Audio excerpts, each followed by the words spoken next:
The phrase stir the pot refers to intentionally causing trouble or controversy in a situation. It is often used to describe someone who provokes tension or engages in discussions that create discomfort.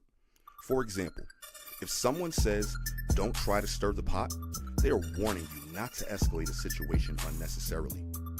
The expression originates from the idea of stirring a pot to mix ingredients, symbolizing the act of stirring up a contentious topic or situation.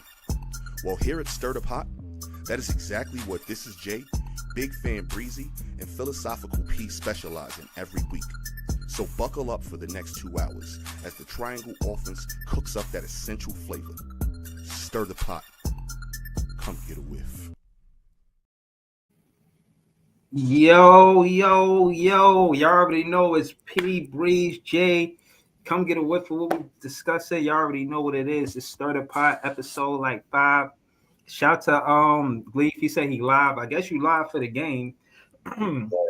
We got to get Leaf up here one of these days. Shout to that. Y'all know I love, I'm saying, Brooklyn Nets. This is the first time that I'm actually somewhere else besides watching the game. They start in 9 minutes. I'm going to be peeking in, seeing what's going on. The game is over now. Yeah. Oh, it started already? Yeah, it's 28, it's 16, us.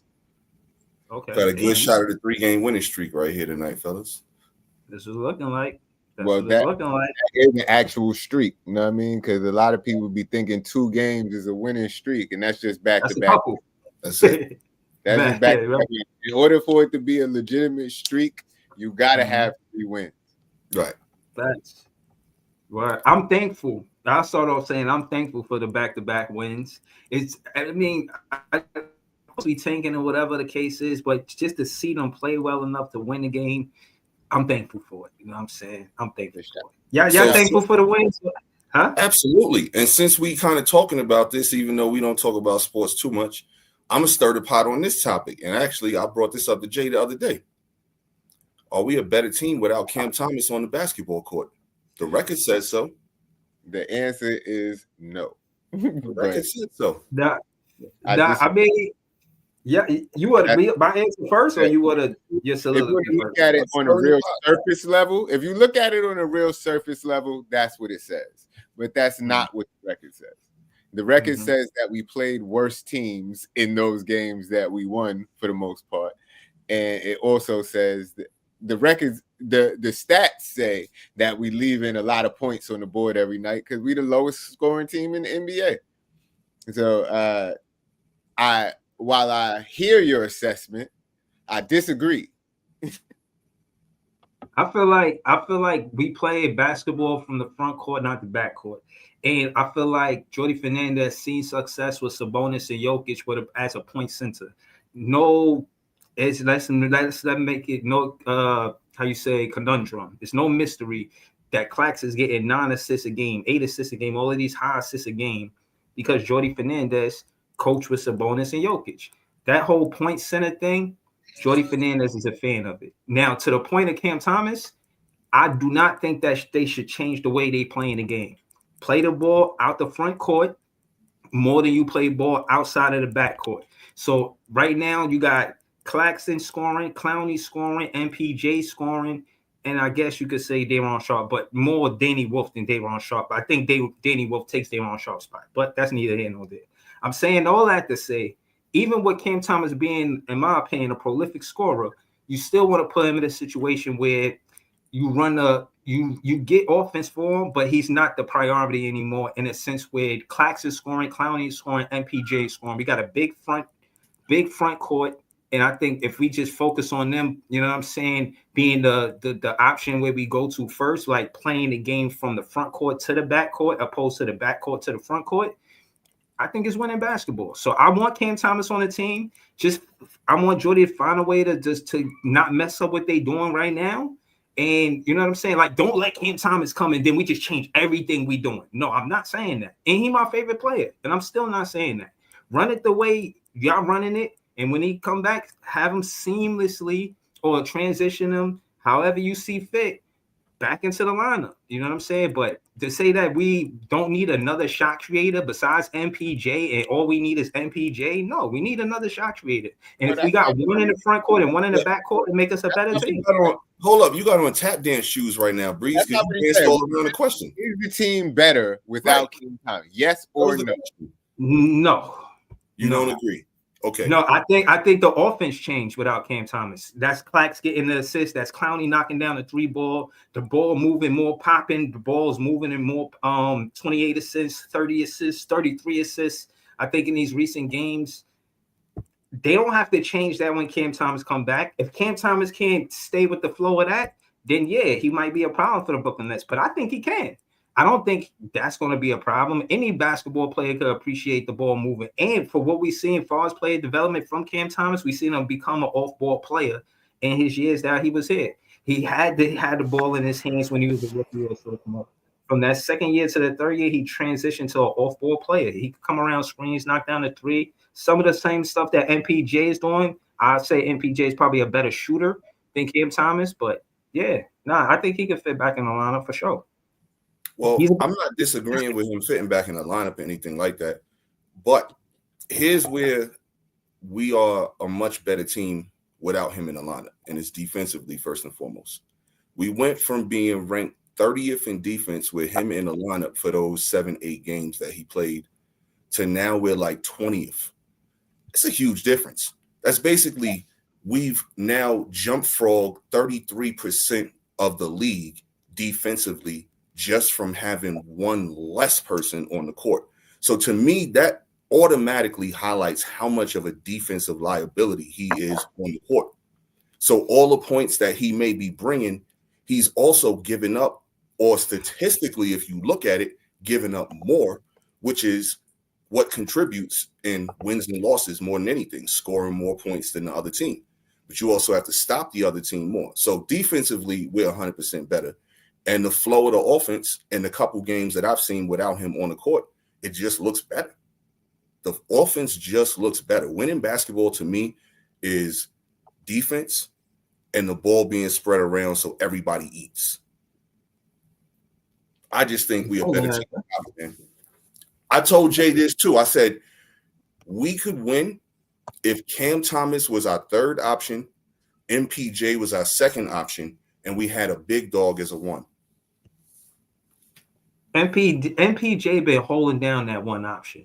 Like, yeah, I know fans not sold on him being the number 1 option. That's cool. But just the transition from him being what he was, a third or fourth option with the Nuggets, coming here, doing what he's doing. Yeah, you could say that second option shit, but it's looking like first option shit to me. You know what I'm saying? And I'm not disagreeing that you probably could find a different player that could be the number 1 option, but the weight of what a number 1 option is supposed to do, yes, he been holding that weight for sure. The number 1 option on the third worst team in the league, that's not a real number 1 option. 5th worst now.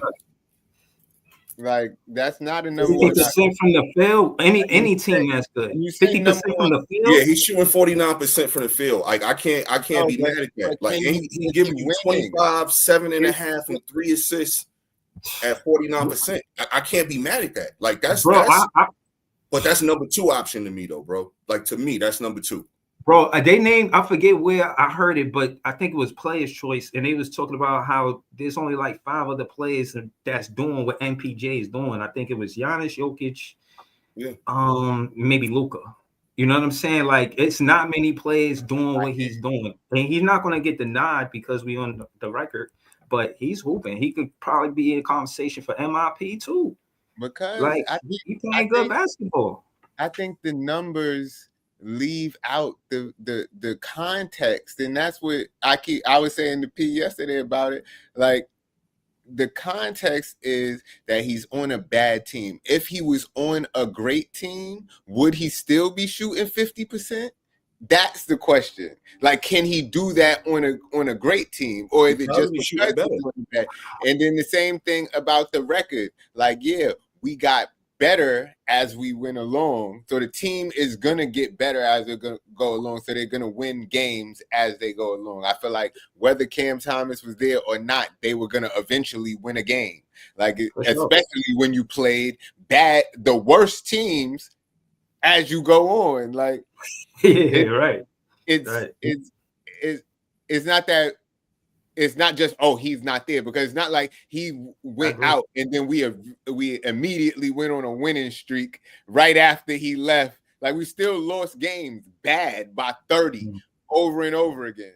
Like, but last night was a good win, though, man. It was against a team that's pretty much playing 500 ball, man. Was the first two good, like, legitimate wins I feel we got all season. First two legitimate wins, because they actually felt like they was in control of a game, didn't make no bonehead mistakes, and actually like came together as a team to hold on to a lead with authority. Like, yeah, y'all not coming back. This what we doing, because we doing it. It don't got nothing to do with y'all fucking up. Like, those are two of those three things you just said Cam Thomas don't do when he in the lineup, bro. And that's fuck up, because he do fuck up a lot. He turns the ball over frequently. Second of all, bro, he don't control winning situations. He takes bad shots and kind of cost us games sometimes. He shoots us out of games sometimes, man. Yes. I don't see that. When I see him play, again, you got to realize I'm not just watching Cam Thomas. I'm watching the plays that Jordy Fernandez is calling, just the same way I could see that the playbook that Cam Johnson had, MPJ got.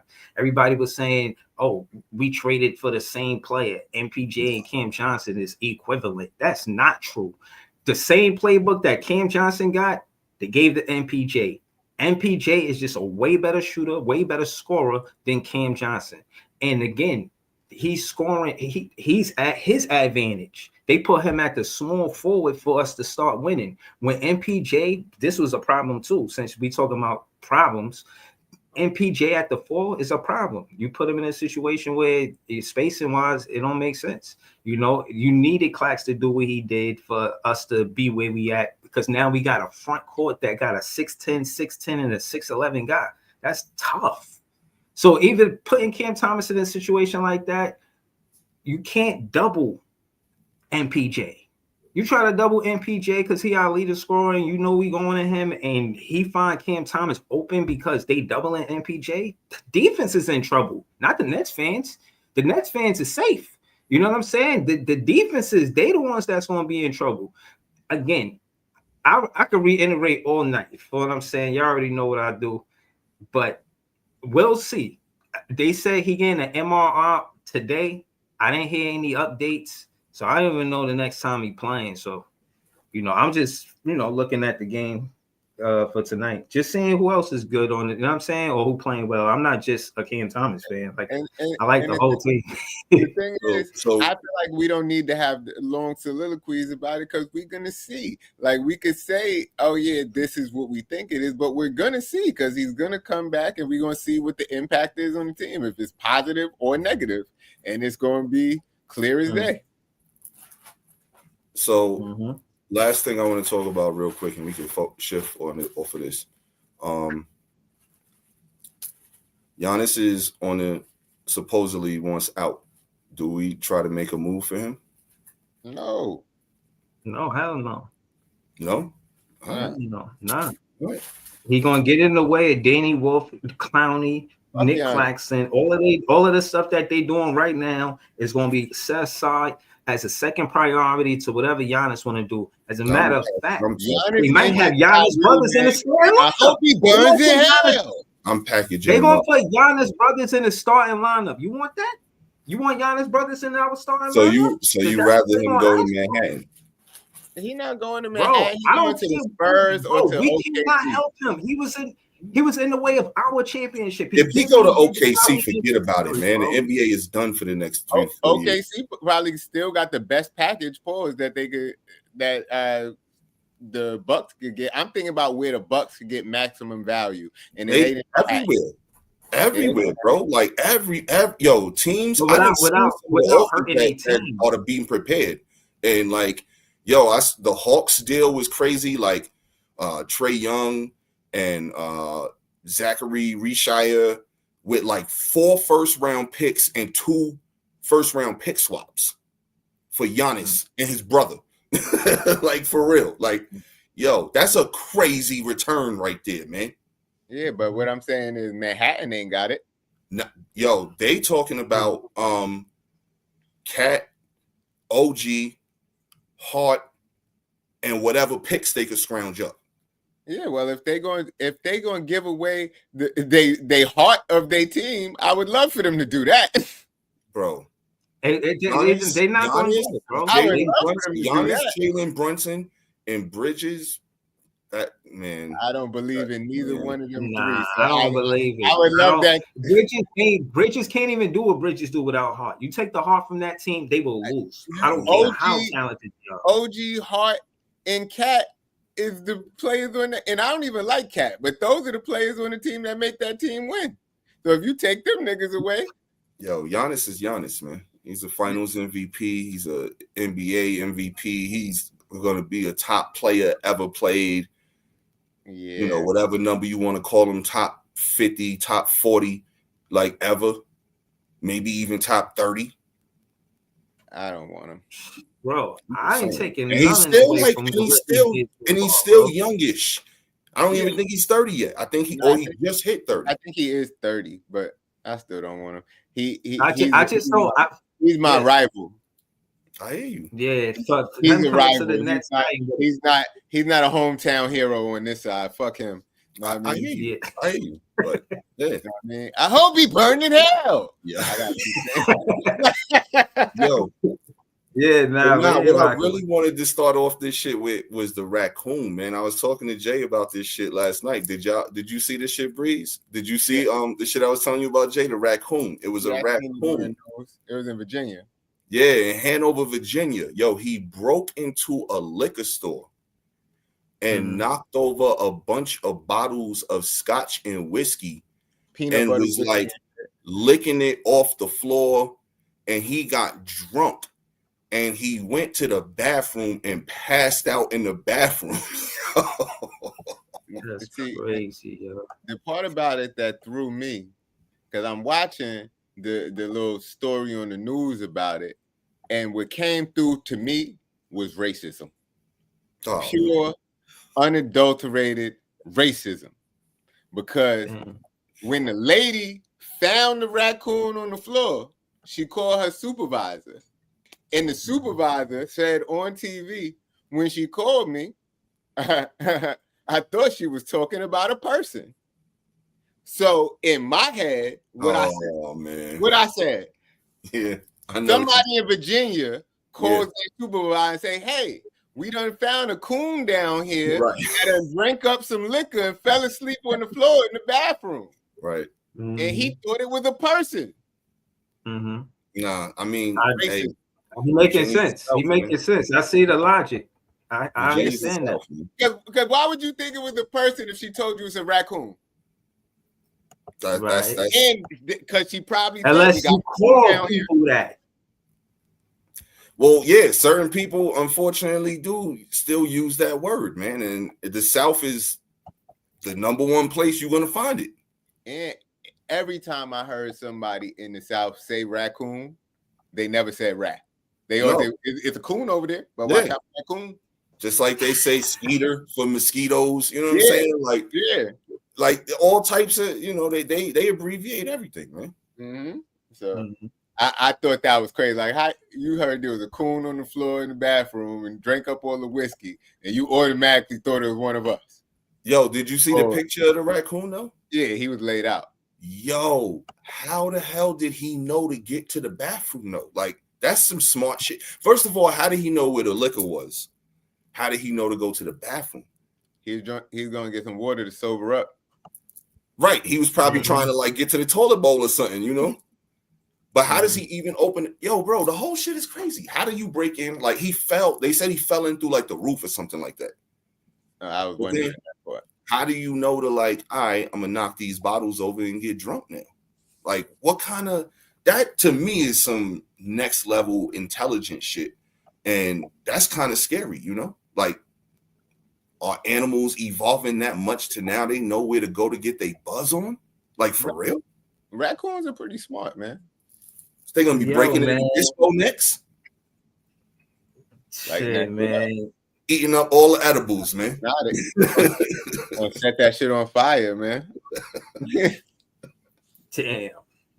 That's crazy. That shit is funny. I think Jay perspective is hilarious because I kind of believe what he said because like for real, because it's like, yo, it could be distorted. They probably saying it in a hurry. So you don't know, like, you know, it's coming through like not clear and crystal clear, you know what I mean? So, you know, the way they heard it, it probably sounded like, oh, let me get down there fast. Can't have no stealing my liquor. Or probably racist as shit for him to take it that way. You know what I'm saying?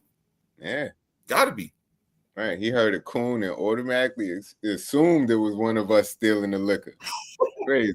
Yo, I told y'all my like first and only experience with the KKK came in Virginia, man. When I was down in VA. Yeah. So I was going to my people's crib. You know what I'm saying? Q and KB. I think both of y'all met these dudes. But going to their crib, and instead of taking the main roads, I was dirty as hell. So I was taking the back streets. And down one of the back streets, it was like this like Fraternal Lodge, you know, one of those. And then like I seen them, and it was late as hell in the morning too, like probably, I don't know, 1:30, 2 in the morning type shit. And I seen them coming out of the lodge, and they had, some of them had the hoods on, some of them had the hoods in their hand, and it's like the meeting was almost over and they was going to their car. Yo, I booked it when I seen that shit. I hit the gas hard and got the fuck out of there, bro. Because if I would have been like off timing a little bit more and not been on my toes there, yo, it could have been ugly, man. Nah, that's a fact. Closest I ever came to some shit like that. Point like that, you know what I mean? I was on point for the boys more than anything, but when I seen them hoods, I was more on point for them. So don't have me stir the pot. Shit. Don't start. Who's to say who's who? You know what I'm saying? Like I said, man, I'm just glad you made it home safe. Yeah, nice. Yeah, probably a couple of them was the boys. And the name of the town in Virginia is Colonial Heights. You know what I'm saying? And we used to joke around because, you know, our school was in Petersburg, which is a neighboring city of Colonial Heights. But in Colonial Heights, it was a little different. So, you know, everybody kind of called it Colonial Whites, man. So it was not surprising that KKK meeting was in that city. Man, closest I ever came to some shit like that was Red Dead Redemption. I mean, I don't know if y'all know. In Red Dead Redemption, the KKK is in that shit. And like you roll around the wrong part at I forgot where it's at on the map, but you roll around the wrong part in the middle of the night, they be having a whole KKK meeting. I shot that shit up so fast. Oh man, that shit was a time. That's crazy, man. Yeah, shot that shit all the way up.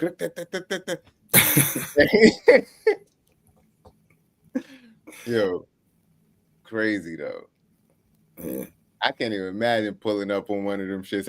I couldn't believe my eyes. Bro, I bugged out for a minute. I like, for real. I'm driving because, you know, I'm doing the speed limit at first because it's 25 back there. It's the back streets. So like I said, I needed to do the speed limit, man.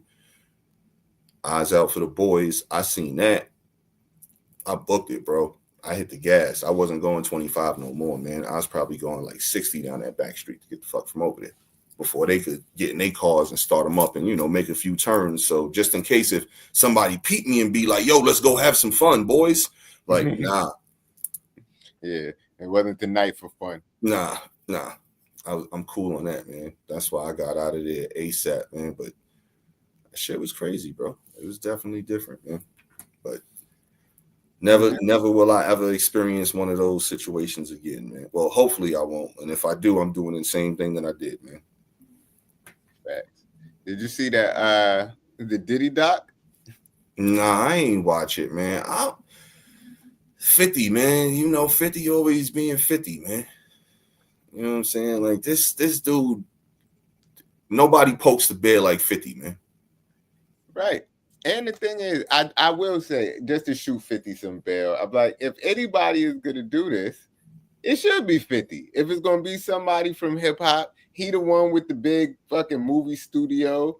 All of the like, he the one that's doing that shit. He want to be the Tyler Perry of hip hop. So who else gonna do it? And he did make a point saying, if nobody from hip hop steps up and actually put some real investigative journalism behind this shit, you just gonna let people from outside the culture get the story? Yeah, I don't know what happened out to my internet, yo. Yeah, I don't even know. Can y'all see me? Can y'all hear me?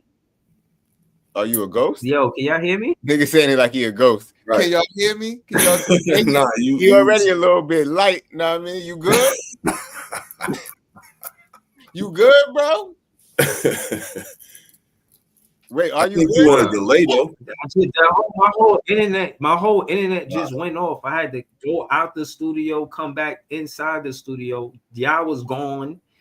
Bro, the first thing I said is, can y'all see me? Can y'all hear me? Because of that, I was gone for like a minute. Yeah, did I freeze up? Nah, you just left. What did it show? Disappeared. It just showed. Yeah, the internet was wild and just. It was like fucker out. Mm-hmm. But yeah, man, 50 is the fucking. He's supposed to be the guy who does that, even though 50 is messy, and he been messy, but. He the one with the movie studio. He the one with the resources to do shit like that. And somebody should say something, unless everybody just condoning it. But I mean, how much? Like, that's the thing. I don't know. Like, how much of this stuff is accurate? How much did he just go find nothing but people that, you know what I'm saying, got some type of beef with Puff or whatever? Like, I don't know.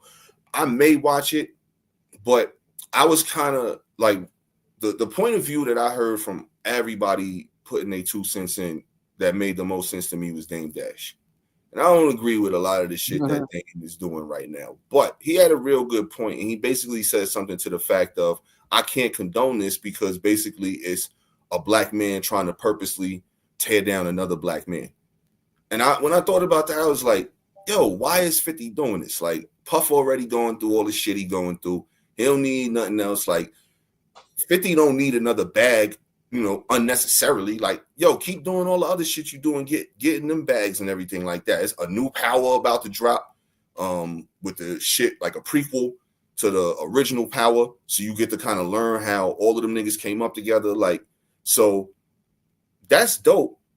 Like, yo, he could have did without doing this, man. That's just my 2 cents on it, man. Yeah. Oh, I know what y'all talking about. I think that's a lot. You know, I'm surprised. You know, I heard that Diddy had some pushback. Like, you're not supposed to allow him to take the footage I gave you for something that I was supposed to do with you, and you just let him have it. Like, because of what? That's not a breach of contract or nothing like that. Like, I could just do that, and then nobody do nothing about it. But obviously, they let him do it, and now it's out. I didn't see it yet. You know what I mean? But I know what you're talking about. And I seen 50 in the interview talking about it. He was like, yeah, you know, son about, I know y'all think I got this old beef with Sean Combs and this and that. And it was like the professional thing you're supposed to say in front of all of these people. You understand what I'm saying?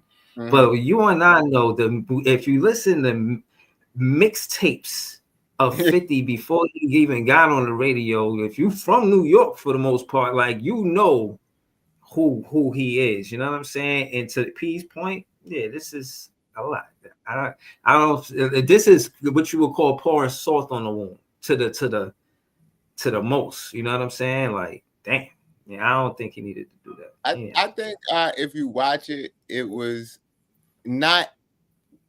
wasn't as biased as some other Diddy docs that I've attempted to watch, because I'm not going to say I even watched the one on Hulu or the other one that was on I forgot what HBO Max or something. Like, I didn't, because it seemed very like bias pointed towards one way. This one was trying to be as objective as possible. It was just talking about his upbringing, talking about some of the things that could have led to some of the things that happened. The thing that I thought was interesting is it did seem like they was implying that he got Biggie and Tupac killed. It was implying that. That's what I'm saying. Like, he in jail already. You release a document. I mean, a documentary. Well, look, you can't leave out the fact. Is. You can't leave out the fact that 50 baby mother was involved in this case. How so? No. Oh yeah. Never mind. I do supposedly one of the escorts. Yeah, I do remember that. And you know, and part of the documentary was just showing that they were saying that Diddy just like to steal niggas' girls because he stole what's the Kim Porter that was Albie Shore. Yeah. So he met her under Albie Shore, was working for him, took his girl. The other girl, Misa Hilton, that was Eric Sermon girl. And remember when EPMD was the hottest shit out? He stole Eric Sermon girl.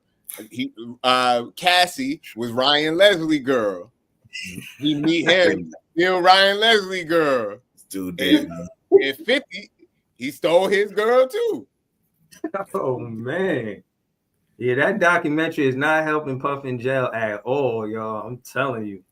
Yo, so you seen now Hove had like made a comment in some interview. Happy birthday to Hove. About 50. So Hove made a comment in an interview about 50, and then 50 clapped back at him, and then Hove kind of that's been happening. This war of words, and I actually was going to bring that up. Hold up, yeah. I was going to say happy birthday to Hove. It's his birthday today. Oh wow. Yeah, it definitely is, man. But yeah, when I seen that shit earlier, I was like, oh, like, okay. So basically, Hove said 50 still move like it's 2003. My man thinks every life issue could be fixed with a mixtape and a tank top. And then 50 went on the gram and said, Jay, chill. You built $1 billion empire, but rap like you submitting paperwork. Don't come at me when your last verse sounded like a motivational podcast with a beat. The host said back to him, Curtis, you spend more time trolling on IG than making music. At least my podcast still wins Grammys. Your last big hit was a TV theme. And then 50 came back with the big rich town. He hit him with the big rich town. No, but 50 came bak and said that theme song. He said that theme song outstreamed your whole playlist, Gramps. Keep playing, and I'll buy your ads. I'll buy ads on your wife's brand just to clown you. Where did this happen? Yo, I read this on Hip Hop Daily. Okay. Yeah, I ain't hear nothing about this. Yeah, I read this on Hip Hop Daily. I bookmarked that at like 3:00 this afternoon, and then they had the article had posted at like 10 hours before that. So yeah, I don't know. That's kind of crazy. But yeah, I think it's the thorn in his side too. You know, if you know about Hove, and that's part of the show that I was gonna bring up his birthday. I was gonna spit a whole Hove verse and all that. But you know, behind the scenes, he's kind of yeah, I was going, you know what I'm saying?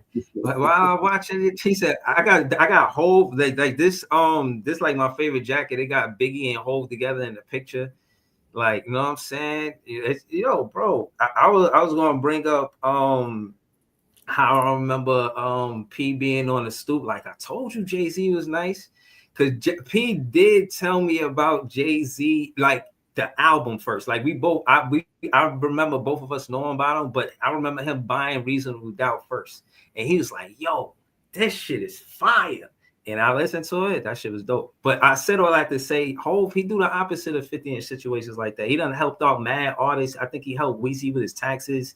You know what I'm saying? He be behind the scenes actually helping artists out. So I think, you know, Jay-Z want more of that from 50 opposed to what he doing now. You know what I'm saying? Yeah, man. They on some different shit. But I thought the opening line was kind of funny when he said it was 2003. He think it's 2003. He think he can handle all life situations with mixtapes and tank tops. Like, and what was that on Twitter or something? I seen that. where were they having this discourse? I seen the thing on the gram and then I clicked it and it took me to Hip Hop Daily.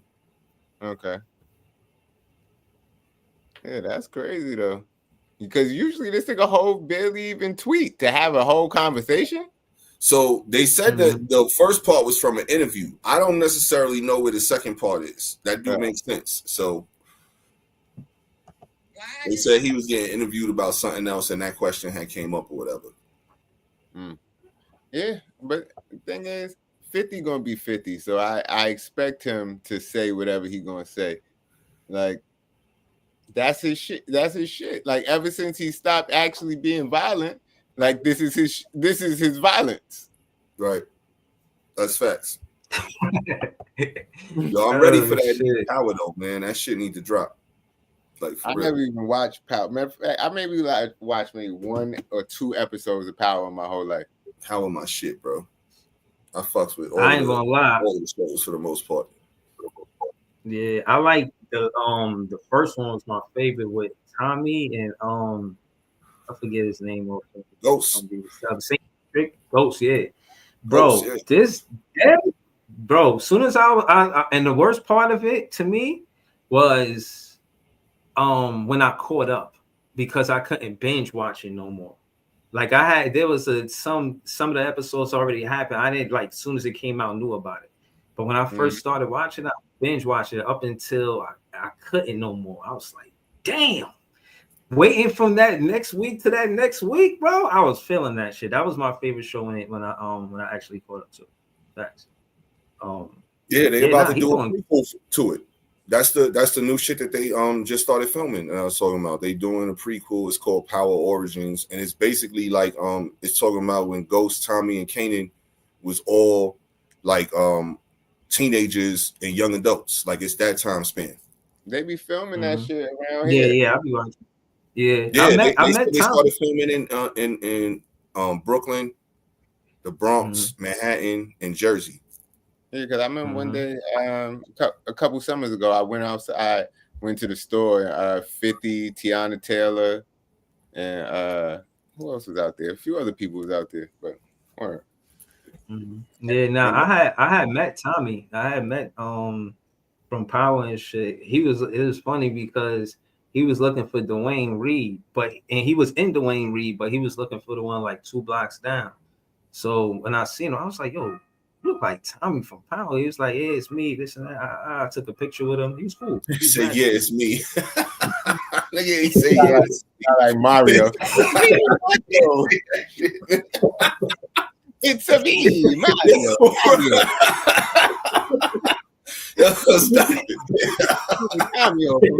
Oh man, I'm probably paraphrasing, you know what I'm saying? But he was cool, you know what I'm saying? He was on some like, all right, let's do it. And then we took the picture real quick. And then after that, it was another time where I think I was like on my lunch. That Power shit is not no Wire, bro. Like that shit. Nah, it ain't the Wire. It's honestly more of a soap opera-ish kind of feel, but it's dope. Yeah. The Wire is more gritty. You know what I'm saying? Soap opera-ish feel.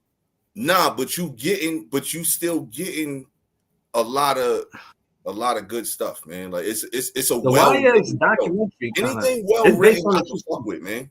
The one episode. Well, I tried to get me to watch some episodes of it, and I wasn't feeling it. And then that might be why you ain't fuck with it, because Ha told you. The Kendrick Lamar episode. Shout out Ha, I love you, nigga.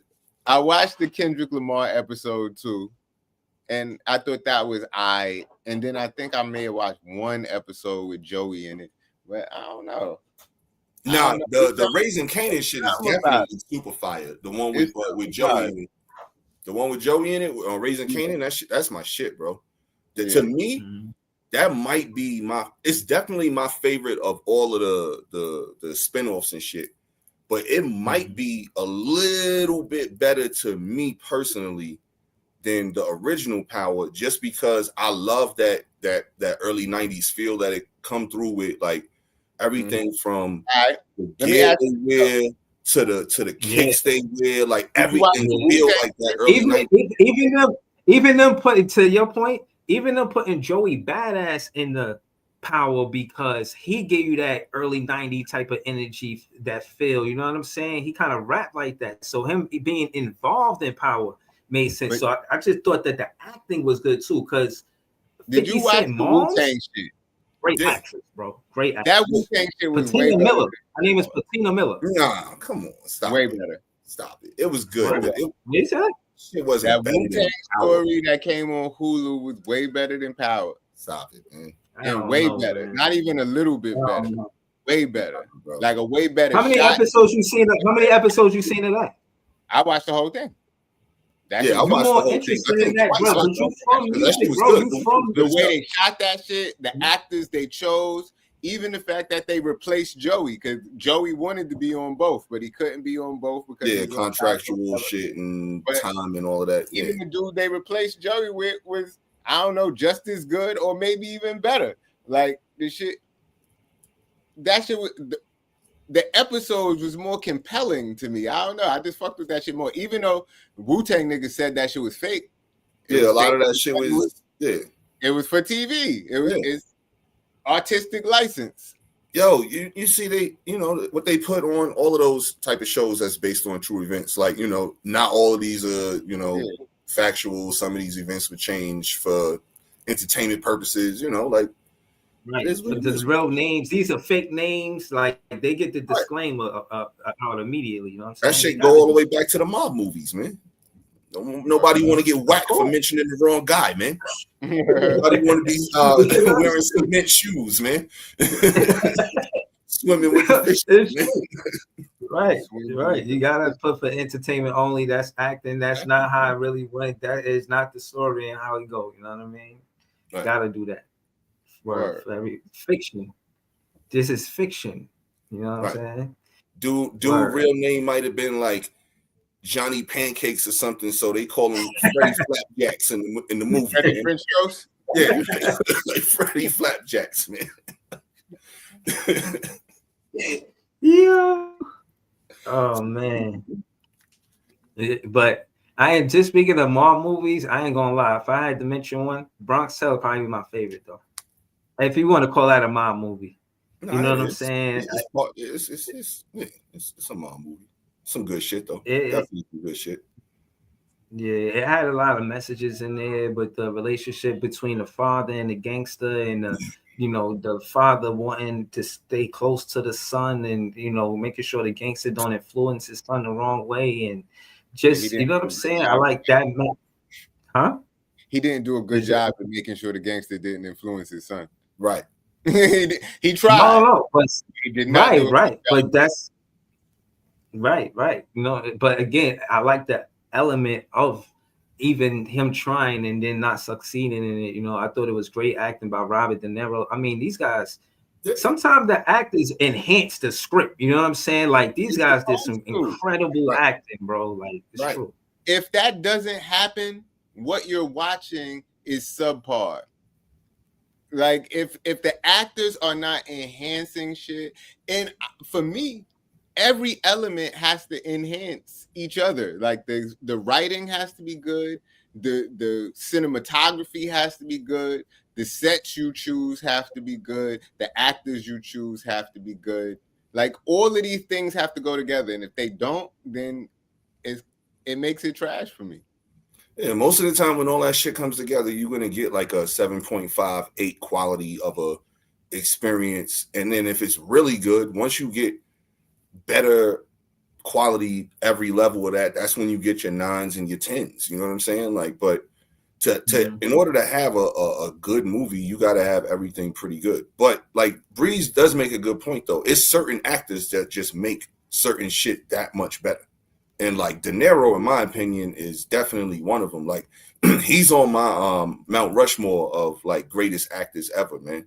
Like him and Denzel are on my Mount Rushmore, and I can't think of two more right now. I'll fill you in on that. But not really think about it. But those two, I would love to see those two in the movie together, man. For sure. Just like staying with them. Go ahead, Jay. No, I'm just saying, like, it's certain shit that makes it good. It's like I'm not going to fucking. Damn, I lost my train of thought. But it's like, damn, when it come back, I'm gonna tell you, my fault. I was just going to add to what my Pete was favorite saying. gangster movie is The Godfather 2, though, man. You said yours is Bronx Okay. Tale, mine's is Godfather 2, man. That shit is just, that movie is special, man. Mm-hmm. I would probably say Yo, Goodfellas. again, Yeah. yeah, You that's can't a go good wrong movie with too. any one of them. Casino is tough too. You know what I'm saying? And who's Like, the but, constant in all these movies we just named? What, Pesci? No, my boy Bobby D, Niro? man. De Niro?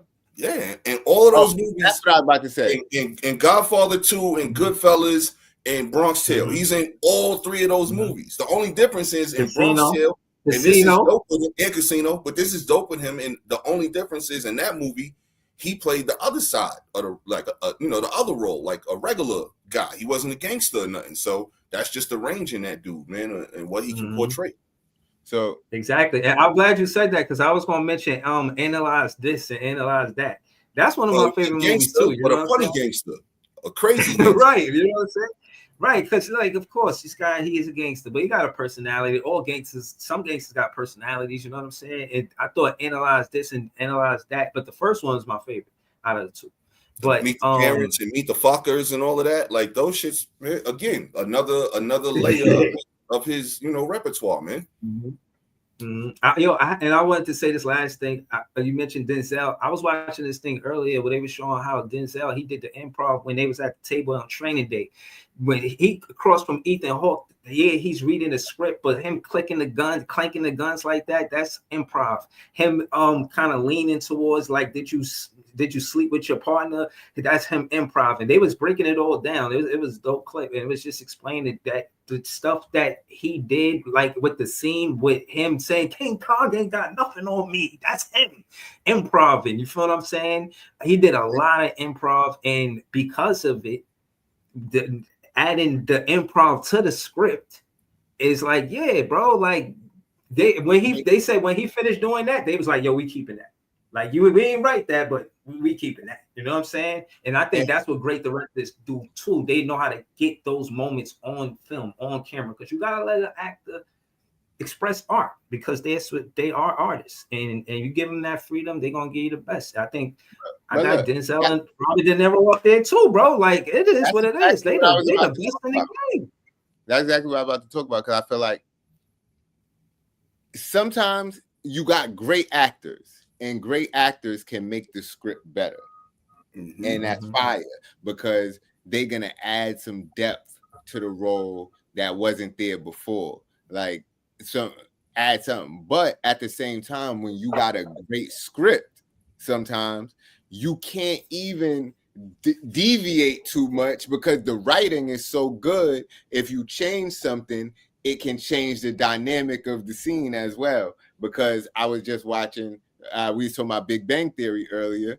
Like with the way they make them scientific jokes and shit, it's not a lot of room for them to change to do too much ad-libbing. Like, of course, you're gonna do it here and there, but when the script is so dense, it's hard to do that shit. So you have to act within the parameters of what's written there, and you got to be a great actor to make that shit seem realistic. Like, I don't know. Not only, but Breeze did have a good point about the improvisation. Like, you don't necessarily have to improv with words. You can do it with actions. And that's where I think the really, really great actors, where they're in the zone of this character. Because that's the first thing. You got to, like, become that character and really get in the zone of whoever that character is.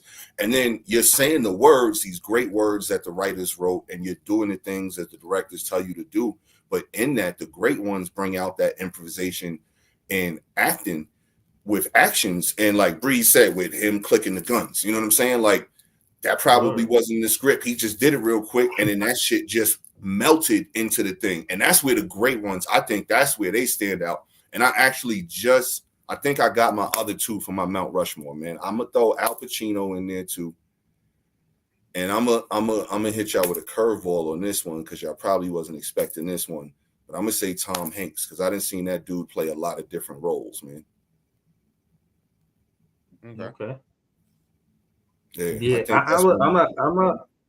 yeah, nah, I feel that, but yeah, I'll give you Al Pacino, but I don't know, man. Tom Hanks, to say he's not a great actor, I won't say that. But to your point about the Castaway, bro. range, He ain't say shit. yeah, for no, like, yeah, that's what I'm saying. I won't say he don't have range. I'll say that, but I won't say his movies is my favorite. You know what I mean? no, No I'm not lie, saying favorite. I'm just saying If great you're actor, talking about bro. straight acting skills, yeah, great actor. Yeah, he a great actor. For Great sure. actor. great acting skills, I cannot have a list without putting Robin Williams and Jim Carrey on it. I'll give you Robin Williams. I cannot give you both that of them. overacting bastard Jim Carrey. Jim Carrey and Robin Williams. Marlon, yeah. Marlon. What about Marlon? Marlon Wayans. Oh yeah, no, I wouldn't put him. But I do think he did very well in him, and I hate Marlon Wayans as an actor. But in him, he played his role well. I think. I like him. What as about an Will actor, Smith? but I don't love him as an actor. Will Smith, I think he's another overactor, man. I think he's decent. I think he's decent. Pursuit of Happiness was good. 7 Pounds, that was good. This drama. This not comedy. Nah, this is drama. I thought he did well. Concussion. I fuck with Enemy. That was good. Yeah, but none of the movies up with John Q. Like John Q, that's a movie that hit the heart. Denzel hit your heart. Mm-hmm. He did. Like, I ain't gonna lie. I'm not saying he on the level of Denzel. Let's stop there. I'm not saying that. I'm just saying he's a great actor. But that's what I'm saying. I can't put him on the Mount Rushmore, man. I take Don Cheadle. Mount Rushmore? Nah, if we talking Mount Rushmore, I don't know about Mount. Yeah, I would take Don Cheadle over Will Smith. I got Don Cheadle. You seen that movie with Denzel? You seen that movie with Denzel and Don Cheadle called Devil in a Blue Dress? Yeah. One of my favorite movies, man. Yeah, it's a good movie. But yeah, Denzel is like what's like Beyonce, like jack of all trades, master of none. You know what I mean? Like it's like Denzel? No, Will Smith. I mean, all right. Like he's like the face, like real, like McDonald's. You know what I mean? Yeah, like a brand you can stand by, but do you really want to? Right. Like, I agree with that. I agree with that assessment. Like fast food, blockbuster movie. Go ahead, do it. Yeah. And he's trying to prove that he could be more than that, which he probably can. But what we know you for is Independence Day and Men in Black and shit. It's like the Applebee's of actors, man. Yeah. Yeah. You know what you're gonna get when you go there. You ain't really getting nothing spectacular. Tacos, man. You're gonna get something that's gonna be pretty serviceable. You know, it's gonna get the job done, but it's not gonna be fine dining. You're not gonna leave and go to the crib and talk to somebody and be like, "Yo, I just left Applebee's, bro. This shit was fire, bro." Like, yeah. He's actor B. I got it, man. I wouldn't put him on the Mount Rushmore. Like, y'all got it. Actor B. No. I'm not saying he's the best ever. I'm not saying that. I stand firm with Denzel Washington and Robert. You know what I'm saying? But yeah, besides that, nah. I can't. Who else? Wesley Snipes. He's just a good actor. Like, is that Applebee's too? Because he's not gonna give you drama, but it's like I might could give you Wesley Snipes. I'm not throwing Wesley on the Mount Rushmore, man. Mount Rushmore be 4 people, so right. But I'm putting him in elite actor status because he's a good actor, like a really good actor. Like, what about you? See, I know y'all seen Demolition Man, but that's when I'm saying, he's a good actor. Look, Wesley Snipes might be like Ted's Montana Grill. Money Train. Come on, man. Ted's Montana Grill, Jay. That's what like Wesley Snipes is, like Ted's Montana Grill. Damn. Hold up. You don't fuck with Ted's Montana Grill, bro? I don't even know what Ted's Montana Grill is. All right, so it's kind of like a more of a upscale chain steakhouse. Yeah, I never heard of that one. And the plates be like between $40-$50 a plate. and you can have some good shit there. It's not gonna be your exclusive steakhouse where you paying, you know, $1 a plate, $1.50 or more a plate or something like that. But it's you'll leave there and tell somebody, yo, I had some good shit at Ted's Montana. You know what I'm saying? Like, so that was my, you know, we talking restaurants. You know, I'm a big restaurant guy, man. So yeah, I don't think I've ever been there. Yeah, you got to go to a Ted's Montana Grill, bro. Like that shit's official. I fuck with Blade. I fuck with White Man Can't Jump and Money Train, and that's range right there. If you could play those three characters, you know what I mean? Yeah. The Fan, bro. How about The Fan? What's that? Robert De Niro and Wesley Snipes. That movie was fire. I can't remember. I might have seen it though. Wesley I Snipes. vaguely remember that movie. He played a baseball player on the San Francisco Giants. Well, he was on Atlanta, and then they traded him. And Robert De Niro was like a super crazy fan, and he stalked him and like ran down on him, kidnapped his kid. Like, now Robert De Niro movies that underrated. No, I'm not even saying wrong person because I'm about to say Al Pacino movie, I think, but underrated. What is it though? Cape Fear. Oh yeah, Cape Fear is fire. Cape Again, Fear De Niro, fucking fire ass movie. De Niro, baby. Cape Fear was crazy. He's the GOAT, man. Yeah, like De Niro is my GOAT, man. Cape Fear was wild. Denzel is a close second, but De Niro is my GOAT, man. Like this dude done played every role, man. And he's still doing it. Pesci. I fuck with Pesci too, man. Yeah, Pesci got range, man. Yeah, Pesci too. Yeah. Like, yo, you know, in the same year, in the same year he played Home Alone, Goodfellas, and what else? It was one more. I think was it Eight Heads in a Duffel Bag? Bro, Home Alone and Goodfellas in the same year is already crazy. Yeah. Crazy. That's range. That's range for real. That's range. That's range. Still dropping shit like The Super, which people don't think people don't like. I like that movie. That movie was funny to me. You know what I mean? And fucking it was. I know the other one. My fucking cousin Vinny.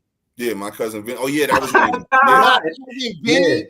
Fucking Home Alone and Goodfellas in the same year.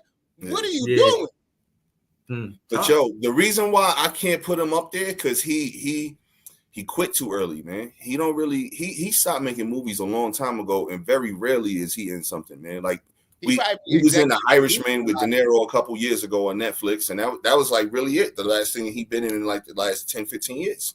He probably be executive producing a lot of shit. Nah, he just be chilling, bro. He don't want I had watched some shit where he basically don't really want to be around.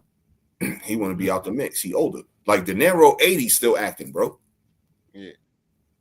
But how y'all feel about Michael B. Jordan? He ain't Michael A. Jordan. You know what I mean? He got a long way to go, man. He's still early in his career. These dudes we talking about, yo, De Niro, Denzel, Pacino, like dudes like that, yo, you understand how long they've been making shit, bro? You can't put nobody who been making shit 5, 7, 10 years in the same breath as these niggas. No, I'm saying how y'all feel about him, because again, he's a working actor. If you put longevity there, you gotta mention Samuel Jackson. He don't got no. Even if you don't like him, out of honor, you gotta mention Samuel Jackson. Sam is good, but Michael Jordan don't really got no lines. Like he don't got no lines, and I am gonna say he do got one.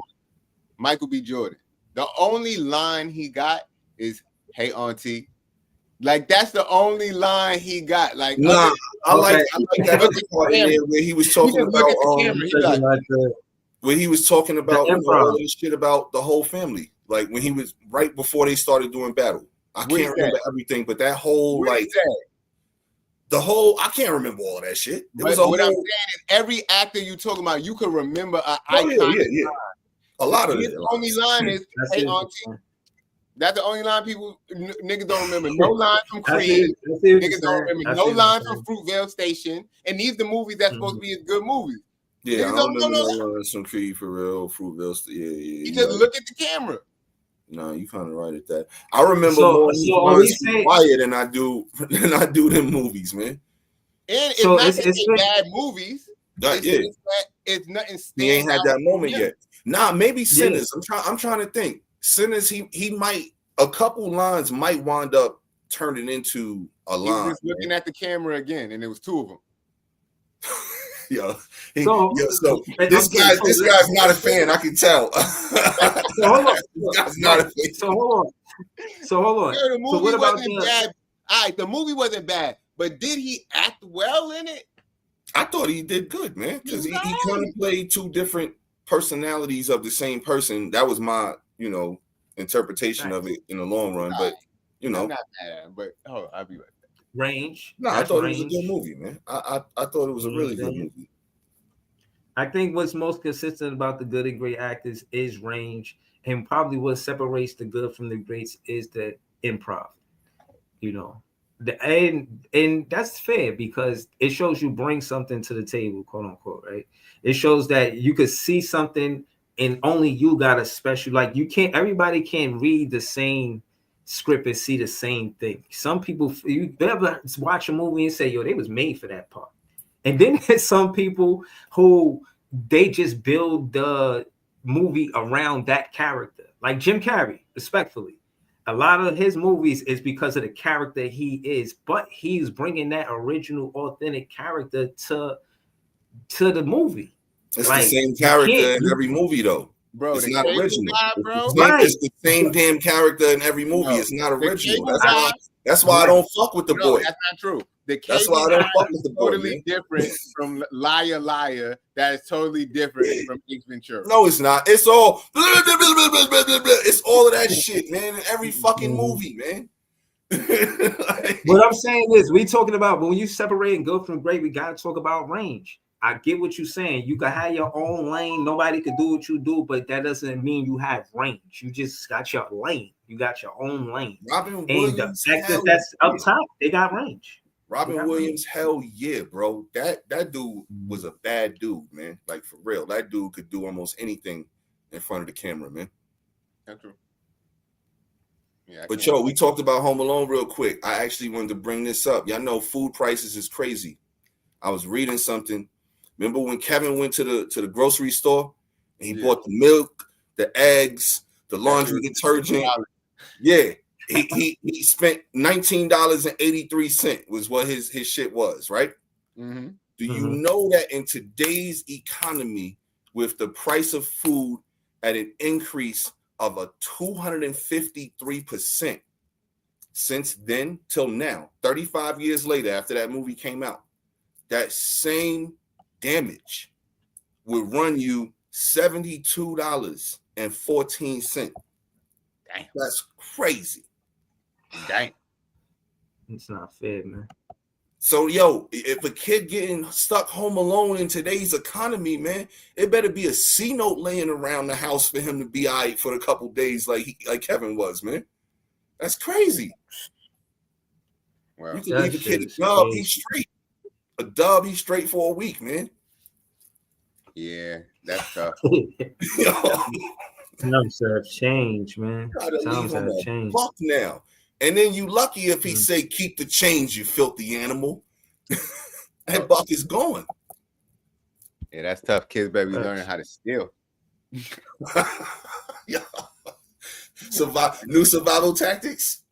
Listen, remember in the joint, Kevin stole the toothpaste. Know what I mean? Yeah. He stole the toothpaste and the toothbrush. He almost got caught too. Yeah. Yo, 35 years though. Hey, how about this?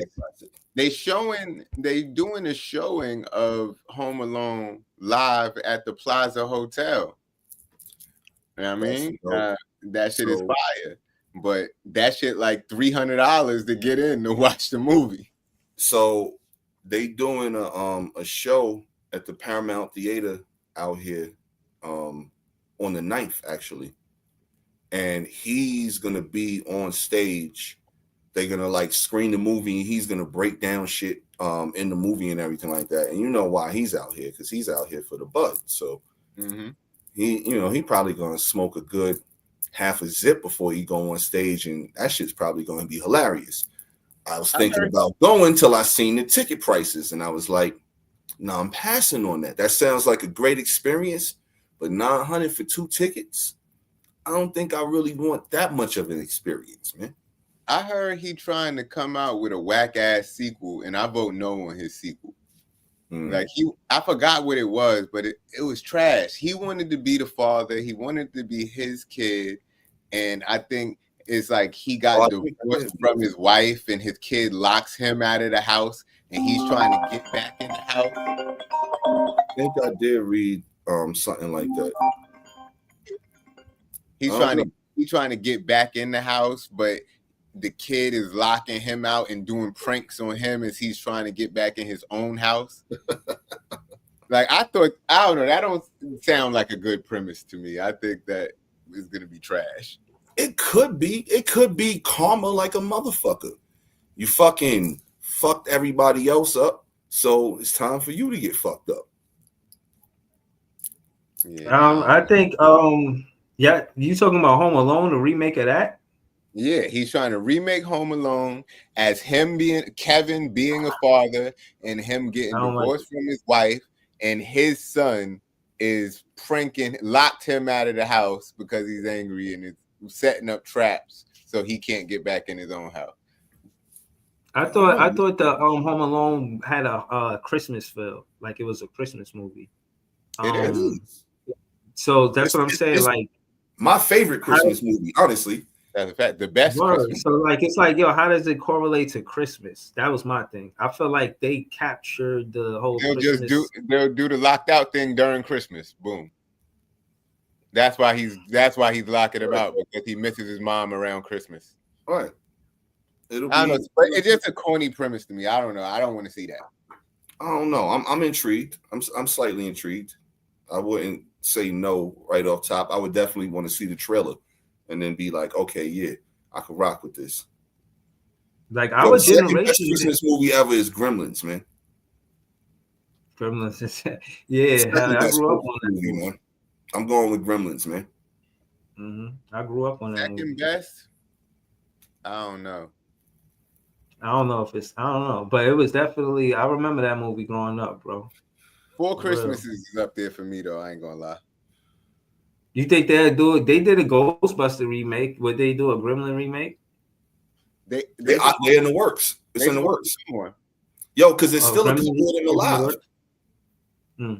There's still a couple of Gremlins alive, like in from the second one that didn't die. I'm trying to see a gargoyle movie, man. Yeah, that would be fire. But Disney, yo, I don't know, man. Maybe Disney would, but I don't know, man. Disney don't make a lot of the greatest decisions, to me personally, with what they should come out with and what they do come out with. Maybe they should have did the Diddy documentary. Disney? Yeah. Oh man. Put that shit Pixar, you know what I mean? Pixar. Pixar Diddy, a Pixar Puff. Nah, that's crazy, bro. Yo. They would edit out a lot of stuff. People wouldn't appreciate it. You know what I'm saying? They'd do too less. It wouldn't be enough. 50 probably did too much. They wouldn't do enough. You know what I mean? Tinkerbell could be there. I think it's Tinkerbell. Yo, Breeze, what's your favorite Christmas movie, bro? Me and Jay said Home Alone for sure. That's tough, man. Home Alone is a great one. You know what I'm saying? I'm trying to think of a better one. Christmas movie. Friday After Next. They love it. Friday, that's a good one too. That's a good one. Yeah, that's a good one. Yeah. Well, but the one with Pinky, they come to the party. From Pinky Nugget. Merry Christmas. Yeah, I'll probably put that one above Home Alone, but it's 1 and 2 close. You know what I'm saying? Because I grew up on Home Alone. You know what I mean? Like that shit was something I could watch over and over every year. That was before, like that was VCR type shit, man. Bro, I still watch that shit every year.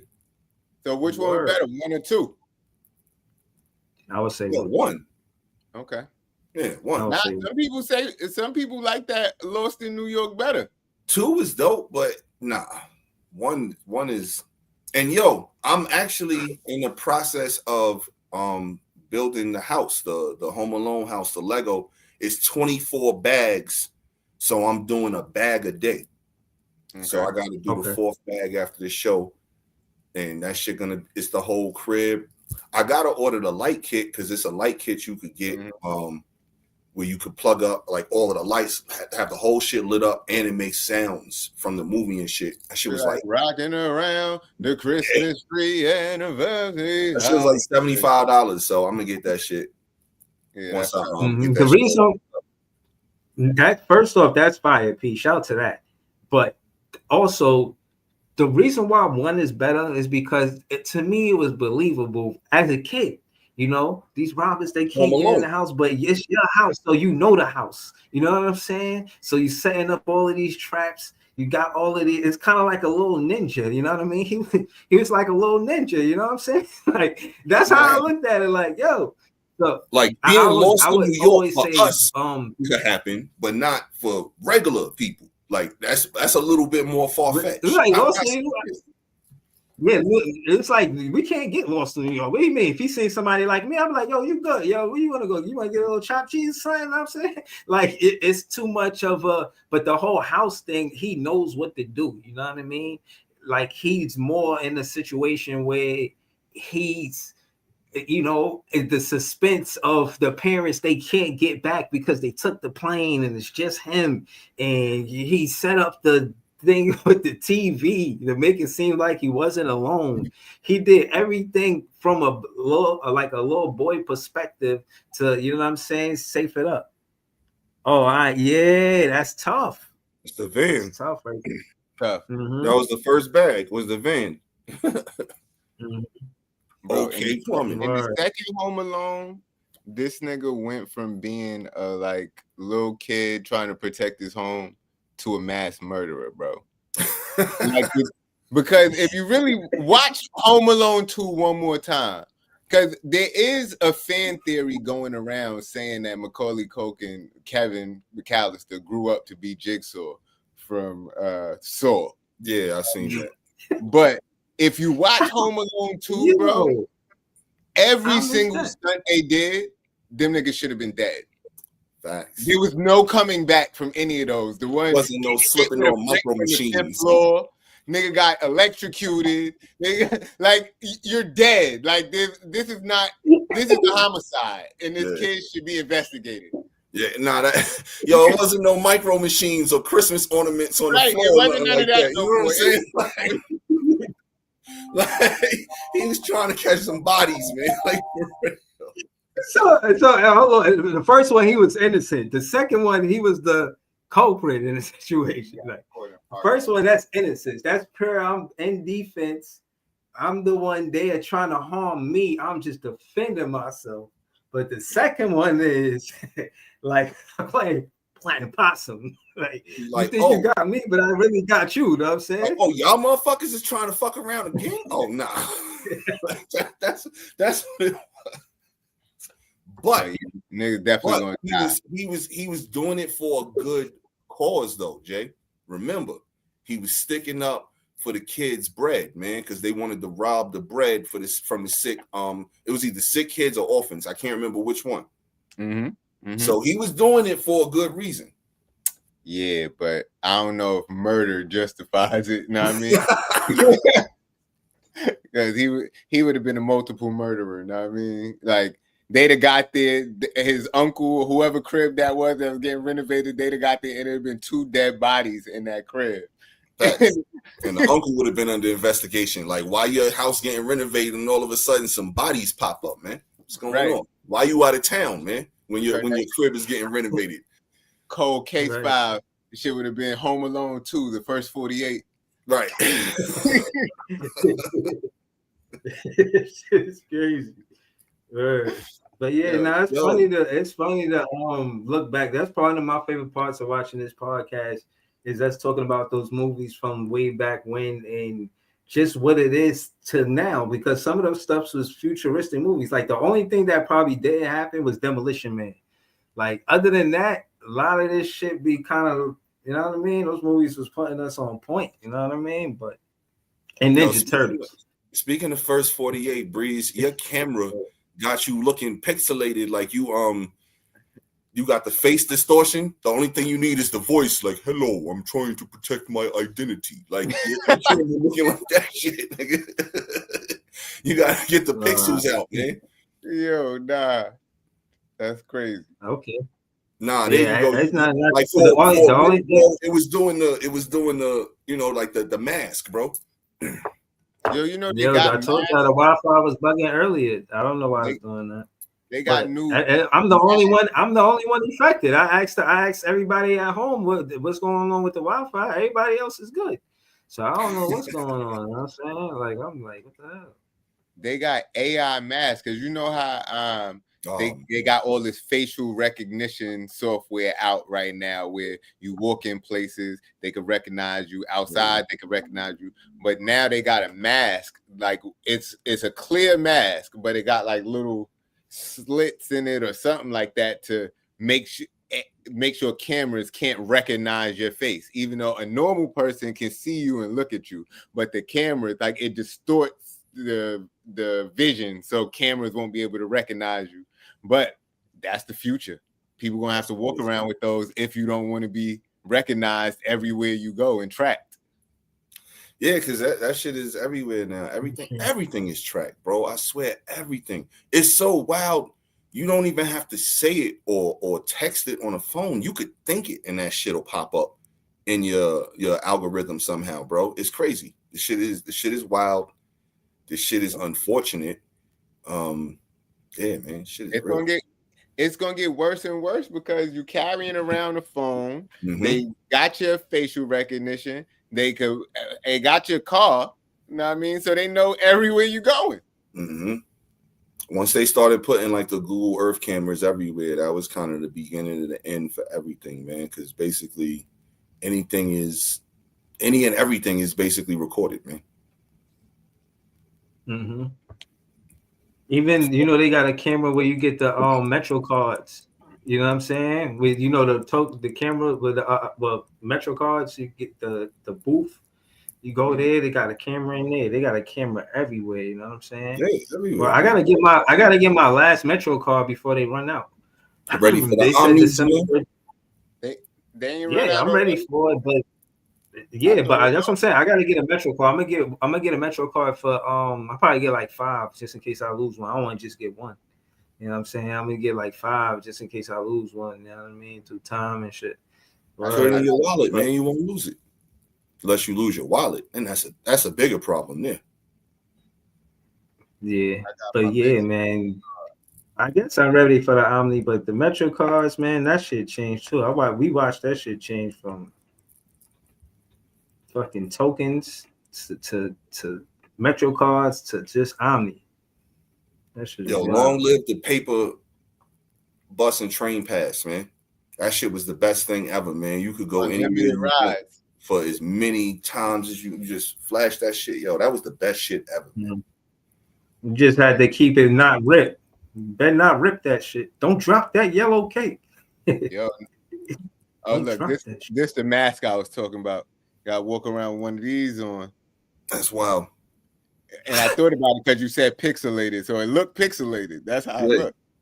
That's wild. But what about you're gonna just be smelling your breath? Your breath gonna be right. Wow, right. Yeah, they probably got the nose holes and you know what I'm saying, shit like that. Wow. So that way you breathe, well, you could just brush your teeth and shit. I mean, but still, it's still gonna get foggy, man. If you ain't got no ventilation, you ain't gonna be able to see. Right. Like, think about it. You gonna be breathing like another way they don't want to see. They don't want people to see you. You got fog that up. You gonna breathe like Vader. Really can't see you. It's gonna be steamed up like all the way up there. No, nah. Low key, that's how them kicks be. Like when people be having the see-through kicks and shit like that, they kicks be having mad fog on the inside. Feet getting mad hot. That's exactly what that shit is, man. Yo, it's no different. Yo, you get out the shower, right? If you get out a hot ass shower and then you go outside and you get in the car right away, you're gonna start to make your windows, if you don't roll down the window a little bit, because you carrying that heat and you bringing it to a different temperature. So like when heat meets a different temperature, that shit just fog happens, man. Facts. Facts. Yeah, man, that's crazy, man. I was supposed to say this right after the Home Alone shit, but they asked a bunch of little kids, what do people 30 plus want for Christmas? Oh man. And that shit had me crying. What y'all think they said that people 30 plus want for Christmas? What do y'all want for Christmas? How about that? They probably said Socks. some shit, honestly. You said you want socks? Socks, thermals. That's what you You want? know what I'm saying? No, I'm real? saying, but I Yo, no, look. Yeah, You Wait, think hold that's up. what they gonna say. I'm You think that's what confused they a little gonna say. bit. No, because I was having a discussion with a girl the other day. That's why I was so surprised, talking about the fact that y'all girls always be getting niggas underwears and socks and shit. Nobody want no fucking socks for Christmas. But I thought you were saying you really did want that. I was like, for real? Maybe I stand my correct. thing is my thing is with gifts, it's the thought that count. You know what I'm saying? Like Nah. if you give me a pair of socks in the wintertime, you care that I got warm feet. You know what I mean? So I respect that. You feel what I'm saying? You can give me socks any day of the year. Don't give me socks for Christmas. Word. I don't want socks Don't and give me a fucking drawers sock. on Christmas, man. That's disrespectful, man. Because here's what I'm thinking. You didn't think much of me because this is the easy way out. If you actually think That's about the like about my personality and different things that I like, And what you came up with socks? right? You know what I'm saying? Like, because that when I get something for somebody, I think about who it is that I'm getting. Like, I actually put real thought into it and be like, oh, I know this person likes this or that or the third, whether it's my lady, kids, whoever. It's I'm putting thought into it. My mother, whoever. If I'm getting something for y'all, shit, like I'm putting thought into it. Yeah, like, you can't, not socks. Yeah, bro. Nah, bro. Unless Like, the nigga is like a I got Jay connoisseur, for Jay's birthday. I got him a Lego Nike set. Like, why? Because Jay fuck with Lego, and Jay definitely fuck with kicks, dunks more than any. So, boom. Like, I put thought into that shit, bro. You know what I'm saying? Like, fuck socks, bro. Like, bro, put that shit in my stocking or something. If I got a fucking stocking with a that's a stocking, but that's not a gift you wrap up. Yeah, man. They be trying to do the bare minimum, and I ain't with that shit. Yeah, but man. the kids say, like I like but one of my favorite things, like just thoughtful gifts, like that my girl got me was a Brooklyn Nets hoodie. Like she know I love the Brooklyn Nets. You know what I'm saying? She know I love hoodies. She got me a Brooklyn Nets hoodie. I was like, yo, I fucked with this gift. You know what I'm saying? Like, this is absolutely. dope. That's a top-notch gift right there. That's the thing about being a man. Sometimes as a man, you got to sit there and smile like you like a gift when you don't. You like, yeah, thanks. Yo, I never forget. This is one of the worst gifts I ever got in my life, yo. Yeah. So, ex-wife, family, I can't remember who it was. They got me Express, like a men's Express sweatsuit, bro. I was like, thanks, guys. Yeah, I've never put this shit on. Like, Express, like, first of all, men's and Express to me don't go together. The two don't go in the same sentence. Express it's like Fashion Nova men. Right. The Fashion Nova sweatsuit. The lady store, man. Like no matter what, you can put men's on it after Express. It's still a lady store, man. Like I don't want to wear that. I got you this from Victoria's Secret Males. Right. Like, nah, man. Like that, I ain't gonna lie. Like I had to put on the real good acting face, like, oh, thanks, guys. Like, oh shit. Niggas is winning this game without MPJ right now. Even though we winning for sure. We winning like for sure. 7-7. My Wi-Fi still acting up, man. But this is what the kids said that people 30 plus want for Christmas. Niggas said Panera Bread gift cards because people in their 30s love soup. Yo. Nigga said you get them. He said you get them old people candles that smell like home or back then. Yo, back then, what the fuck does back then smell like? Candles that smell stupid, like back then killed me. Yo, young people stupid, man. Nigga said people 30 plus want a TJ Maxx gift card. Everybody else said measuring cups. bingo cards, a Dyson vacuum, Oh man. signs that say "Bless this home." Oh man, yo, I got a mat out in the front, doormat, right out the front See, door. look, good gift. I wasn't gonna say that wasn't half bad. That wasn't half bad. You know what I'm Nigga said saying? this one paused. Nigga said It's a housewarming expensive gift. meats. What? They want expensive meats. Pause. Hey, I mean, some of these I'm not really upset at. Like honestly, so I got for Christmas one year a rack of Omaha steaks, and I fucked with that. Expensive meat. I fucked Nigga with said- that. Man. Nigga said they want heated blankets because their muscles be hurting.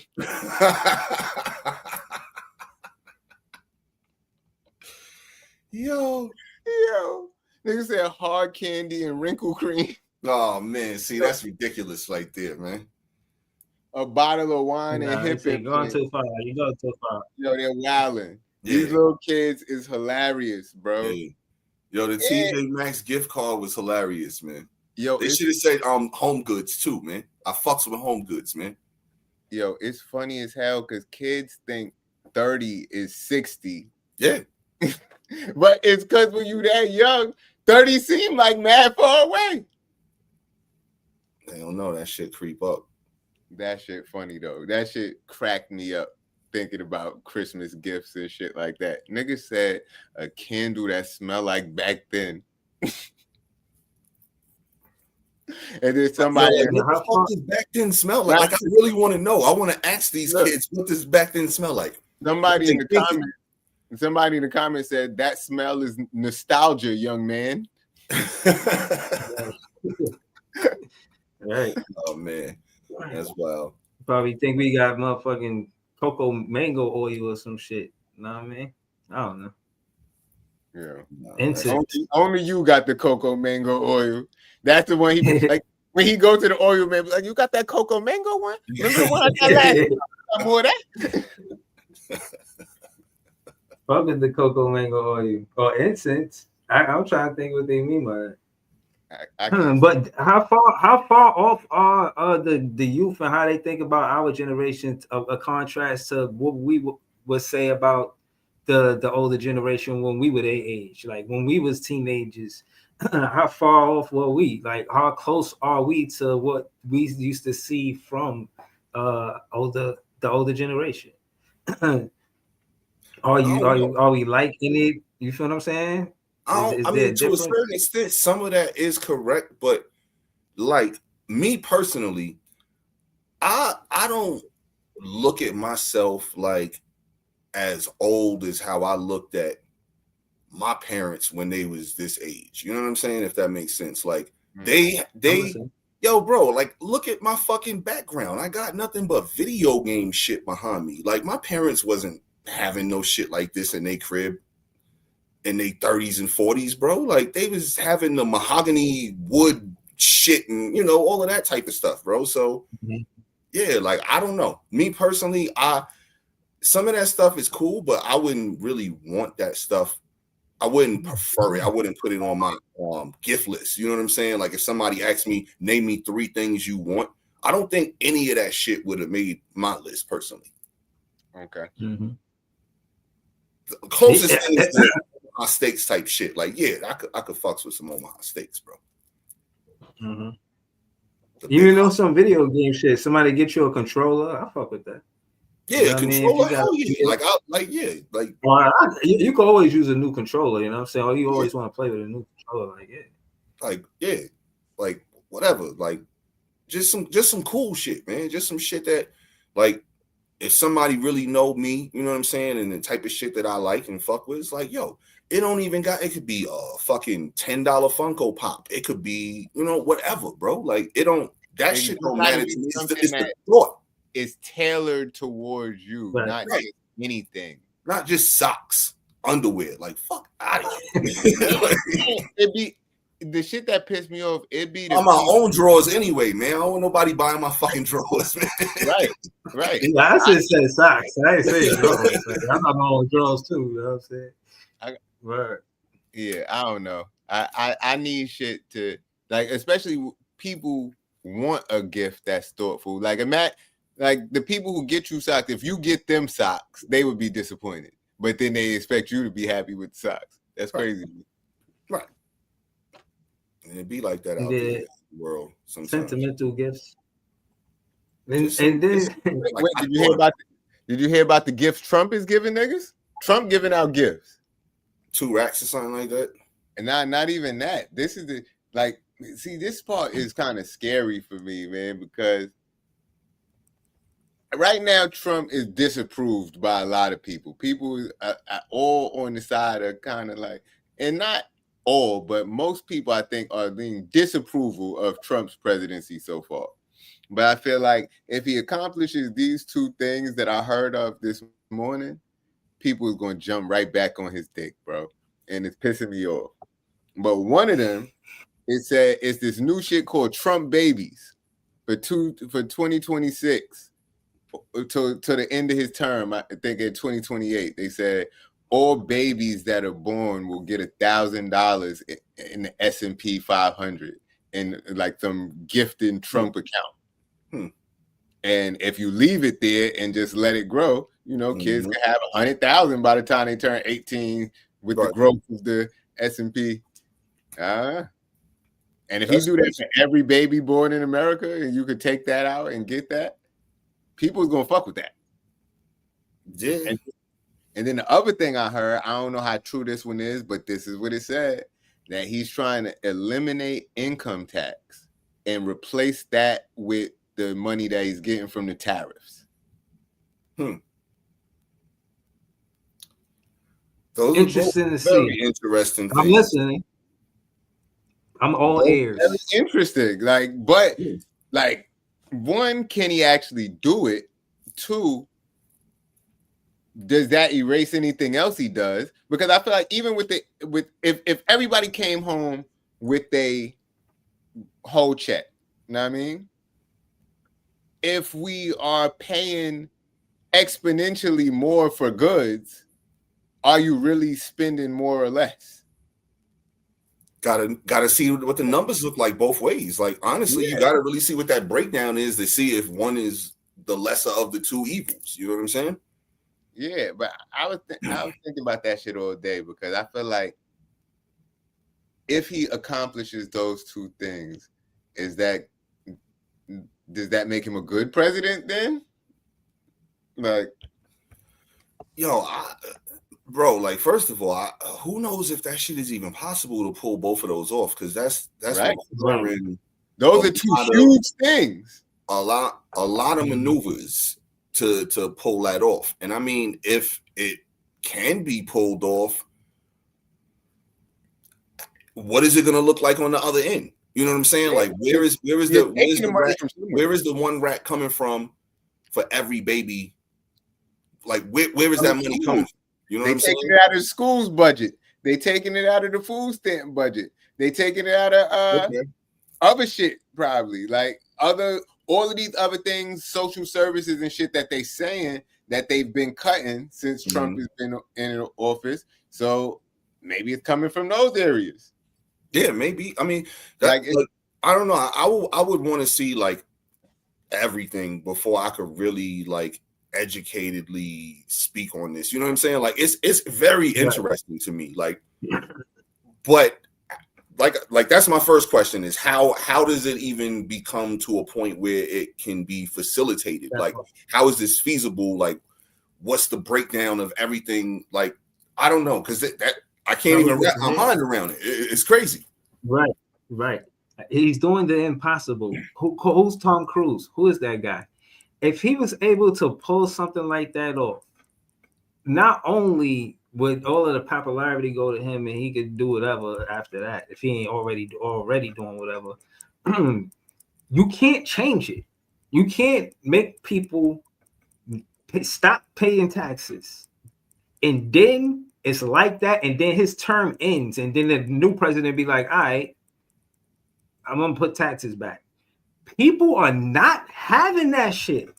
Well, this is something you can't turn back from, regardless of what's happening with the tariffs. They trying to turn back on Obamacare.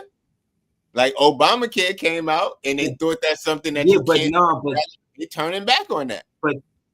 but taxes been their bread and butter since the beginning. I just don't see. Trust me, I would love to get my whole entire check. Trust me, I would. But I just don't the believability part for me, like P said, I need to see how they connect the dots. I need to see the how part. How do you get from here to there? Show me. Right. Don't just show me a motherfucking cliff right here and then another motherfucking cliff over here and ain't no bridge. Like, nah, I'm good. I ain't like is some water down there? Yeah. Fucking raft down there for me? You know what I'm saying? Like what's going on? How am I getting from the one cliff to the next? Like, nah. Right. I need to know. They saying the answer is tariffs, the same thing that's been making everything more expensive. So that means in order to facilitate that, they're gonna have to raise the tariffs even more. And at what point are we breaking even? Are we coming out ahead? Are we taking an L? Like what the fuck is going on out here? Like, I don't know. I gotta see all that shit, man. Yo, bro, they coming out with 50-year mortgages. Yeah, that's diabolical, Like, bro. come on, bro. That's diabolical when I read that shit, man. Like, this Like, is sign your literally whole life away. How can they justify? Yeah. This is 30 not is already crazy, but 50? right. This is not Oh. for the people. It is a temporary band-aid to hush niggas up and just make niggas like him again. Mm-hmm. I could see that possibly being a ploy, but I don't know. Like, I want to see the breakdown of it. I'm intrigued, but it's a lot for me to wrap my mind around with just the hypothetical. I need to see some. I need to see some numbers and all of that, man. That's just the analytical side of me. Like, just I don't know. That don't make no sense. Yo, It sounds. but I wanted to bring up something kind of similar to this. It was kind of dope when I saw this. The Abbott Elementary person. I forgot her name. I'm gonna pull it up right now. Quinta Brunson. The creator, yeah. She actually is doing something like really dope, yo. Hold on, let me pull this up. Yeah, that's all she does is dope things. Hold on. That's what's up. So the only thing not dope about her is her last name is Brunson. Oh man. So she's launched a field trip fund aimed at covering costs for the field trips of more than 117,000 students throughout the school district of Philadelphia. Fire. So basically, like, it's going to be, it's a lot of times when, kids and their families may not have it and they got to miss out on the field trips. So I thought that was dope when I read that, because now 117,000 kids in, that area, they're now going to be able to go on trips. Like, they don't have to stay at school while the rest of the class is on the trip. Because, to a point that we touched on a little while ago on another show was bullying and stuff. Like, even shit like that, kids get bullied over. Because it's like, oh, why you ain't going on a trip? Oh, because your parents, your family too broke. Y'all can't afford to go on a trip. And then that shit starting to some shit. And then that shit right there, when I read that, I was like, yo, that can help out a lot. And from that aspect of stopping bullying from that point. And then also just giving these kids the experiences that they don't have. Because there's so many times, like, I've talked to people and like, they'd be like, from where we from, and they'd be like, yo, I never been to the Statue of Liberty, or I never been, you know what I'm saying, to this part of Manhattan or whatever. And I just be like, yo, that's crazy for real. Like, and that's part of the experience. Maybe they didn't have that field trip experience to get to see that. And maybe seeing something like that at a kid, especially at a real impressionable age, that now gives them the belief in themselves to want to do more and want to see more and want to be more. So shout out to her for doing that, man. Yeah. Yeah. That's doing some ill shit for Philly. But she I feel like she's almost like the next Issa Rae. Like, she's doing it on a fucking major network, not on a cable network. So I don't know. Maybe she's doing it bigger than Issa, but shout out to both of them. But I fuck with Quinta too. And you know, I like short girls. So I got an affinity for her. Ever since the first video I saw her with, I think it was either Vine or Instagram, where she was at the shit where they was at the movies and she was watching the dude order and he was like, let me get a large popcorn. And she's like, he said a large? And ever since then, I was like, I thought she was funny as hell just from that, because the large popcorn at the movies do run you some bread. Know what I mean? If you ordered a large, you might get right. Right. Popcorn, man. The fuck? Right. But that shit was just funny. She said a large and was looking like, yeah, he got money because he said a large popcorn, and that shit was funny as hell. Mm-hmm. Nah, I'd rather hear it. Nah, I'm gonna check out some other stuff since y'all mentioned it. Her last name Brunson. What you say the first name was again? Quinta Brunson. Yeah, you never seen Abbott Elementary? Is dope, bro. Funny to me. Funniest shit on TV right now. Like it ain't no sitcom fucking with that on TV right now. Yeah, dude from Everybody Hates Chris in it. Yeah, that shit fire. All right. Yeah, that's a classic show. Shout out to her for that, man. Wow. Yo, Frosty the Snowman, the dude who played him had 3 separate families, yo. I read that shit today too. All right, Frosty the Snowman was really Johnny Appleseed. Right. Frosty the Whole Man. He was out here getting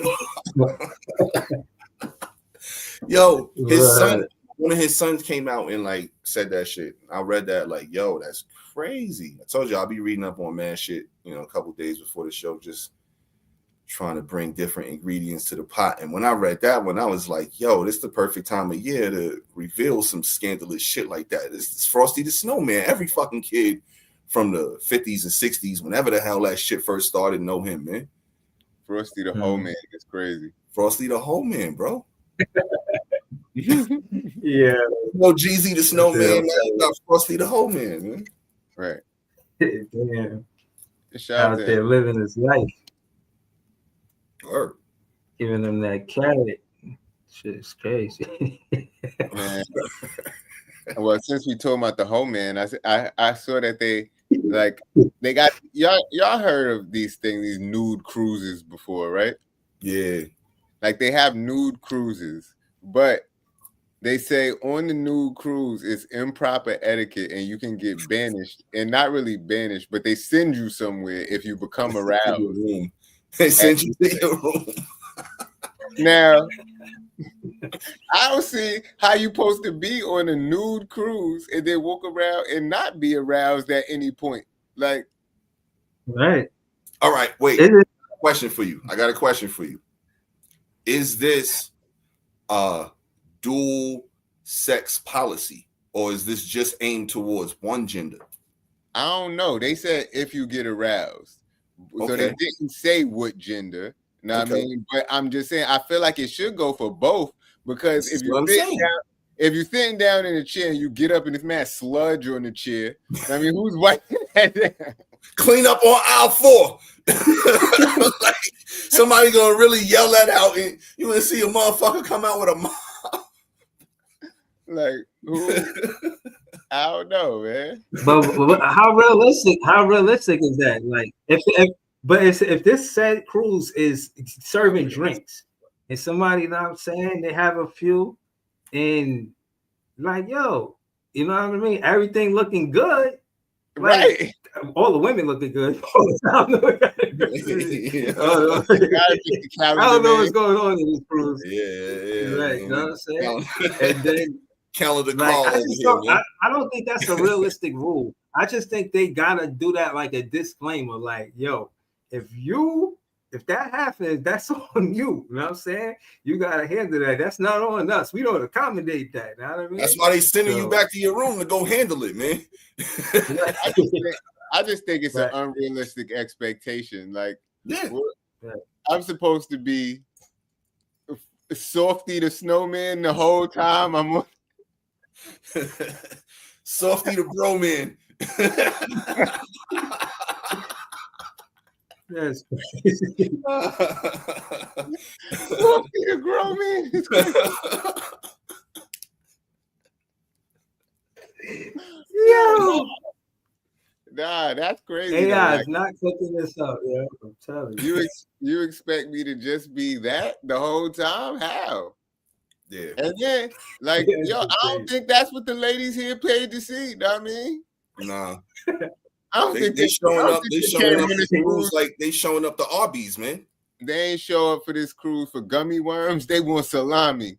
They showing up Oh, at the it's Arby's, man. Like they showing up the Arby's, man. That's what they expected, man. Right, right. Yo, nah. I just thought that was funny because I'm like, if I pay for a dude cruise and I get there, they tell me, I think I want my money back. Give my money back. Like, what do you mean? What are we doing here on this cruise? Know what I mean, I could have went on a regular cruise for that. Yo, you know Right. who wouldn't find?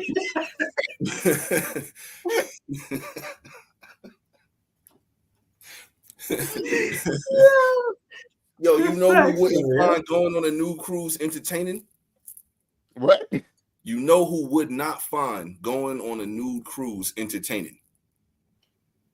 I don't know who. Porn stars, man. They would feel like that shit is just another day at the office, man, walking around with people butt ass naked everywhere. Yeah, but they can't even be aroused. So they It's the opposite of what happens when they normally at work, where they demanding them. I need you ready now. Let's go. Get the fluffer out here. get the fluffer. I don't know. To me, it just seems like it would be weird. Just even like, what if they get crowded? You got to walk past. Yo, Hey, yo. yeah, brush past somebody. Yo, man. Ain't no crossing swords going on, man. You need space and opportunity. You know what I mean? This ain't no motherfucking two lightsaber show, man. No crossing swords, man. Give me 3 feet. Know what I mean? It's just too many variables. Up. Like, Oh, man. nah, man, I'm good. That's funny I'm as good. hell. Yeah, I stay on a closed cruise, and I don't even want to go on a cruise. But if I had to, I go on one with clothes. Absolutely. That's the better option for a person like myself, man. Mm-hmm. Yeah, I ain't just trying to be out there everywhere, all over the place, man. That's just, yeah. and that's probably the rules. Like, you probably gotta be all in or all out. right, because you can't be everybody else naked and you just walking around fully clothed in a Jordan jersey and shit. You can't do that. You can't. Right. You gotta do the most. That shit crazy, yo. Yeah, man. No, Ain't no yeah. optional voyeurism, fully clothed voyeurism package. You know what I'm saying? Like, they not selling it.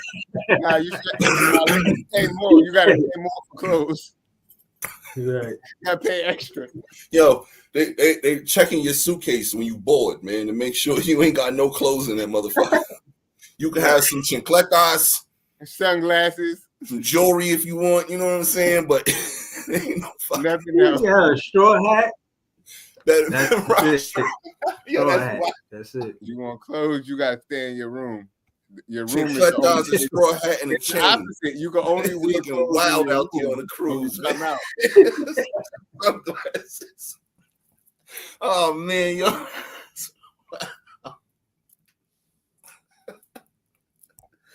Yo, that's wild.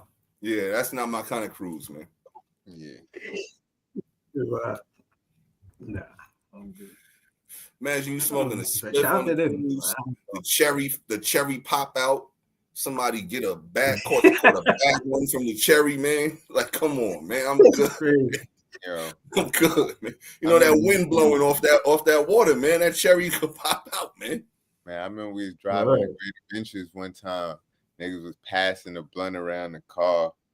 Niggas passed it to my man in the front, to Marge actually.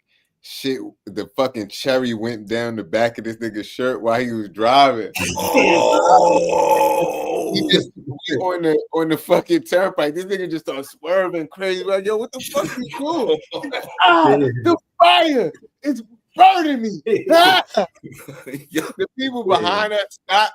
Like everybody in the highway behind us stopped. Like, yo, what the fuck is these niggas doing? yo, that's wild, man. Yo, that shit was crazy. Yeah, That shit that's was crazy, yo. Yo, that's It's crazy. Man. And But you can't see it neither. Like, you know what I'm Right. saying? You just feel the shit. Yo. It's not like this shit fell in front of you on your lap or something. You know what I'm saying? Yo, that's wild. Yo, that shit was crazy. I I'd don't have even, been pissed at niggas, man. I'd have been like, yo, man, how you gonna do that to me? I'm the driver, bro. Like, what the fuck, man? I got all of y'all lives in my hands, man. where he was pissed at was we was laughing so hard. We was laughing so hard. This nigga was like, yo, what the fuck is wrong with y'all niggas? Y'all niggas just laugh in the face of sudden death. Like y'all niggas, everybody could have died just now. Y'all niggas just laughing. But that shit was crazy. Because at that point, it was nothing niggas could do. Niggas was already swerving. And I never seen the whole highway stop like that before. Like everybody stopped behind us because they was like, what the fuck is this nigga doing? Because he was really swerving across 3 lanes. Like, the fire. Probably thought he was smacked or something. I don't know what he thought, but that shit was crazy. That's wild. That shit was wild. He drove back, or he made somebody else drive. Nah, he Like, drove he back. driving back. He drove back, know what I mean? Got on a couple water rides, know what I mean? Get the fire up his back. Nah, that's fucked up. Like I said, got on a couple water rides. Shout out to Bars though, Yeah. man. That shit was a fun trip. Yo, These niggas gonna fuck around. I definitely want to clip up this show. Y'all not gonna let me go past 2 hours this time for sure. You know what I'm saying? Yeah. The only thing I want. Y'all got any final thoughts? Yeah. Not really. Yeah, I do. Oh my god. What? With the game? Yeah, man. These niggas got me tight. What's score now? I just seen Zaire Williams hit a 3. It was 1-on-1, 1-on-4. These niggas, man. These niggas leaving niggas open.